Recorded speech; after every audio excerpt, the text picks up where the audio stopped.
महाराष्ट्रात आता देशी गायींची ओळख राज्यमाता गोमाता अशी असेल। भारतीय संस्कृती जपणाऱ्या देवाभाऊंच्या महायुती सरकारने हा मोलाचा निर्णय घेतला आहे।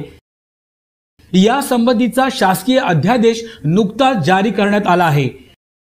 महाराष्ट्रात देशी गायींच्या संख्येत वाढ करून त्यांचं संवर्धन करण्याच्या दृष्टीने देशी गायींच्या पालन पोषणासाठी पशुपालकांना प्रेरित करण्यासाठी हा महत्त्वाचा निर्णय घेण्यात आला आहे।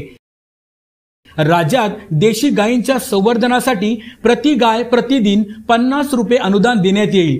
गोशाळांना अत्यल्प उत्पन्न असल्याने त्यांच्या मदतीसाठी हा निर्णय घेण्यात आला आहे। त्या देशी गायीचं संवर्धन झालं पाहिजे म्हणून हा दर्जा देण्यात आलेला आहे। आणि एवढंच नाही तर ज्या ठिकाणी पांजरपोळ आहे, ज्या ठिकाणी व्यवस्था आहे, अशा ठिकाणी देशी गायीच्या चाऱ्याकरता मदत करण्याचा निर्णय देखील राज्य सरकारने घेतलेला आहे। या योजनेची अंमलबजावणी ऑनलाईन पद्धतीने केली जाणार आहे। यासाठी राज्यातील प्रत्येक जिल्ह्यात गोशाळा पडताळणी समिती असेल। या निर्णयामुळे गोमातेचं रक्षण होणार आहे।